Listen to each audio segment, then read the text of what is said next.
welcome back to Bedtime Stories with Craven Fear.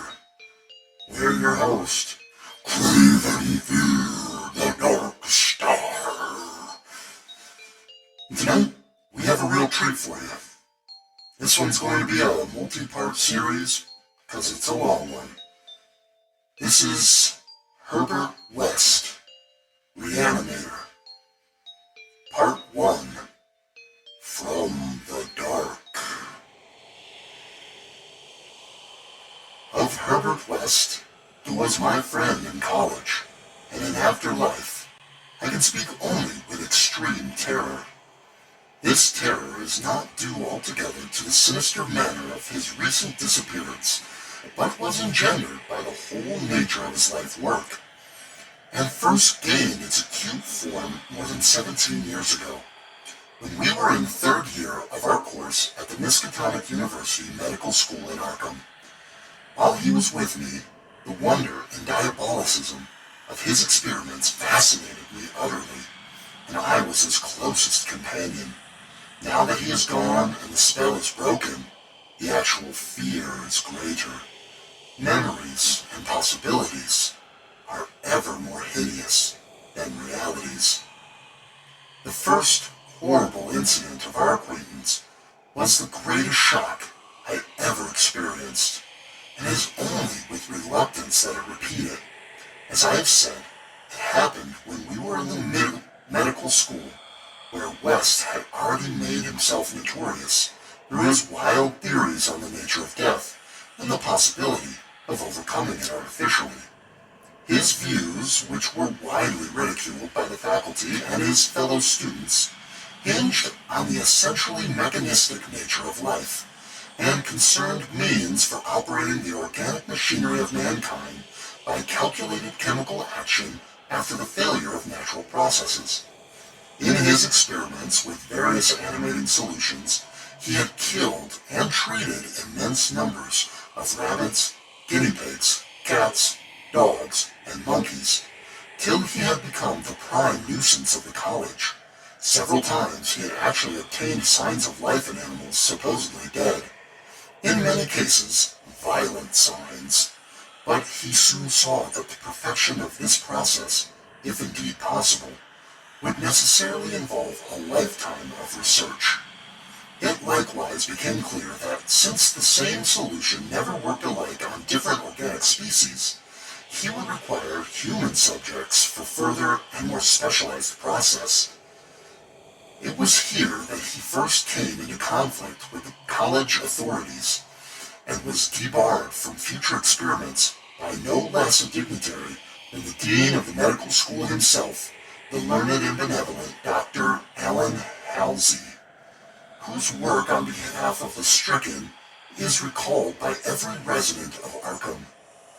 I had always been exceptionally tolerant of West's pursuits, and we frequently discussed his theories, whose ramifications and corollaries were almost infinite, holding with Haeckel that all life is a chemical and physical process, and that the so-called soul is a myth.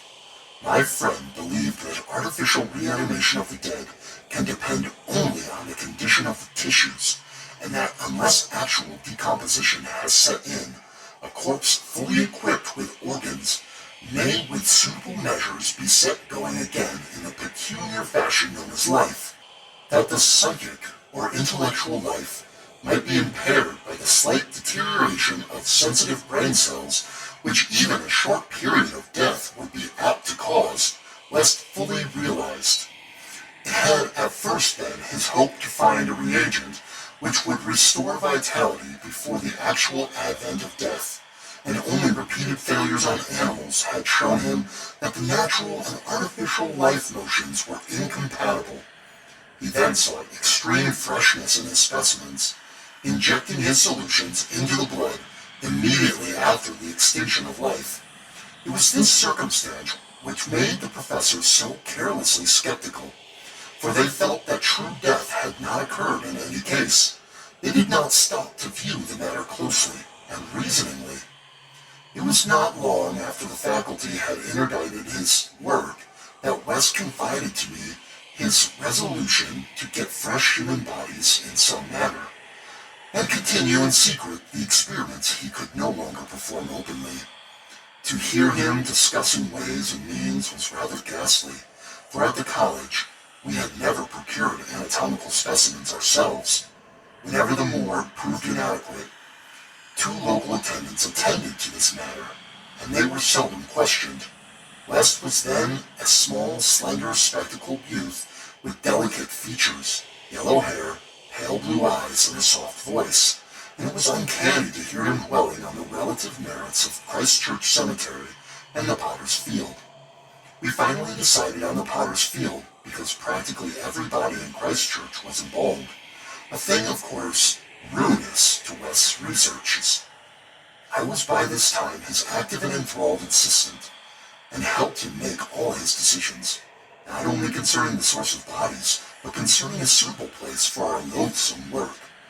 It was I who thought of the deserted Chapman farmhouse beyond Meadow Hill, where we fitted up on the ground floor an operating room and a laboratory, each with dark curtains to conceal our midnight doings.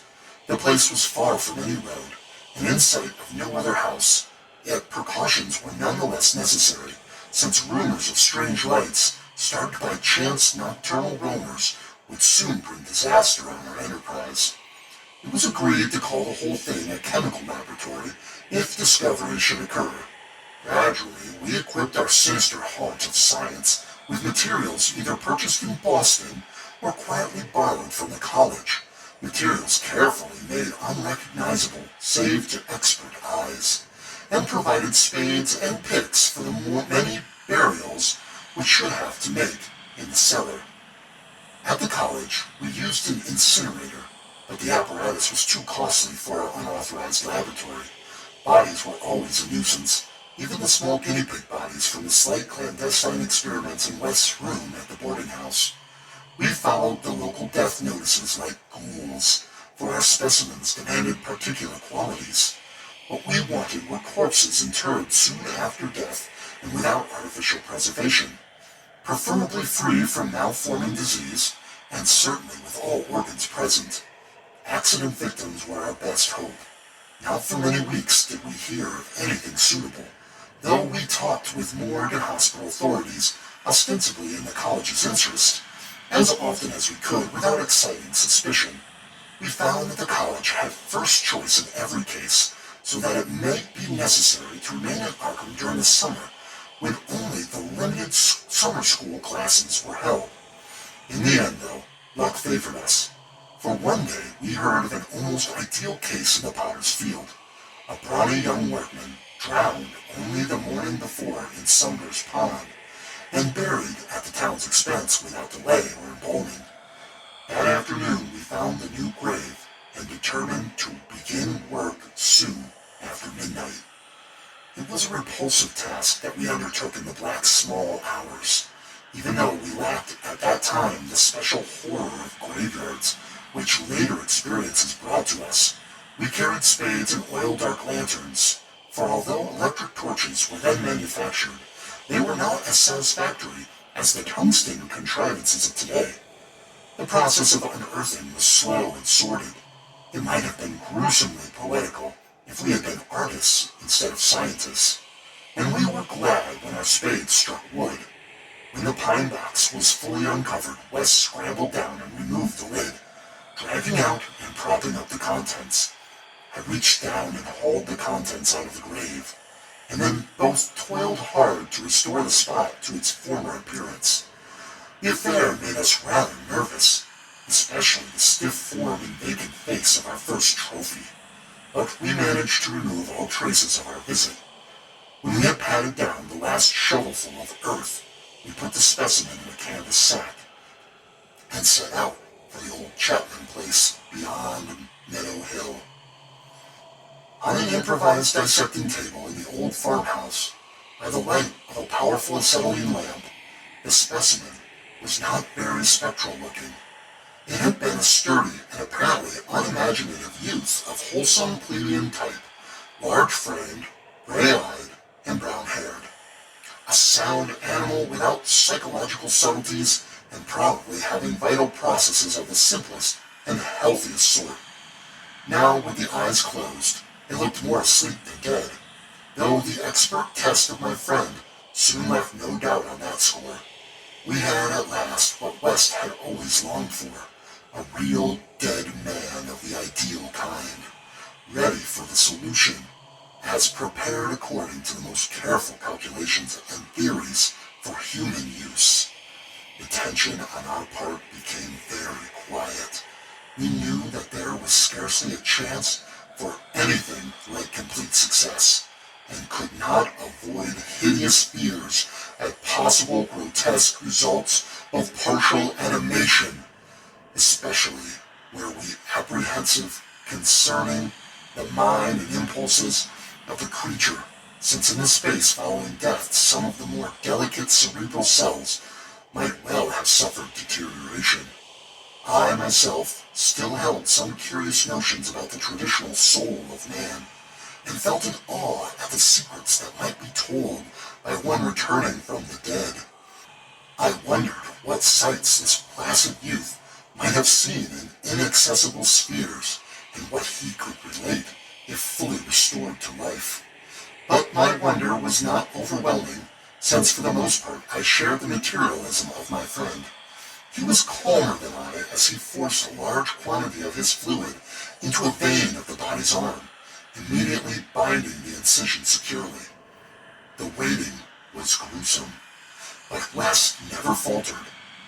Every now and then he applied his stethoscope to the specimen and bore the negative results philosophically. After about 3/4 of an hour without the least sign of life, he disappointedly pronounced the solution inadequate, but determined to make the most of his opportunity and try one change in the formula before disposing of his ghastly prize. We had that afternoon dug a grave in the cellar, and would have to fill it by dawn, for although we had fixed a lock on the house, we wished to shun even the remotest risk of a ghoulish discovery.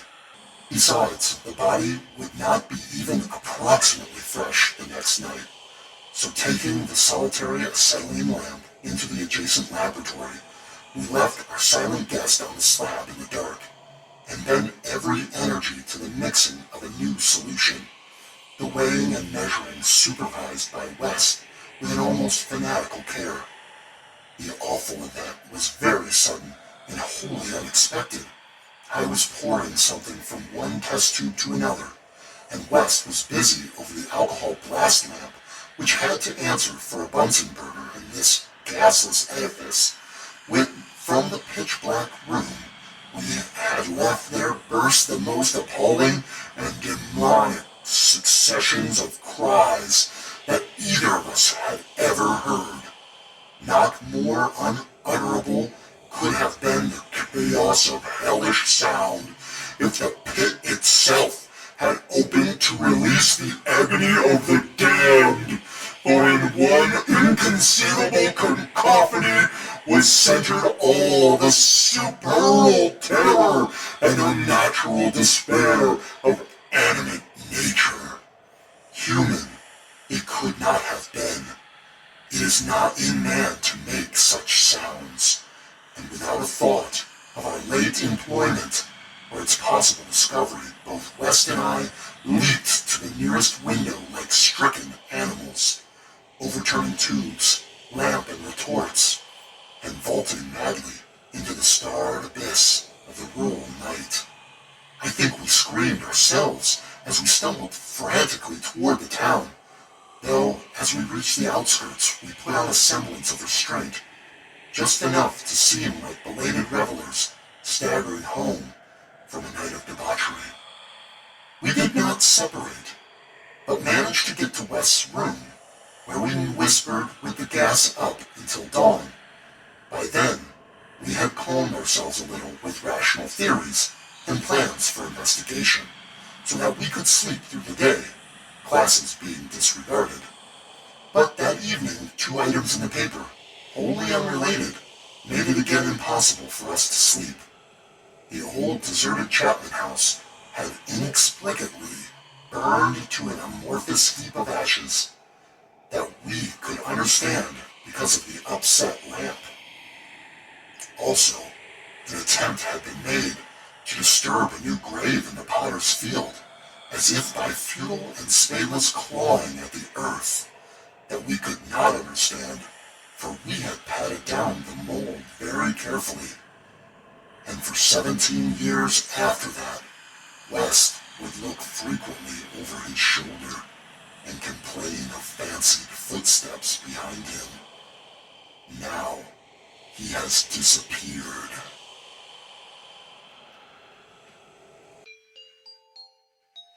Well, wasn't that frightful? Yes. Next time, we'll read Part 2, The Plague Demon. And until then, sweet dreams.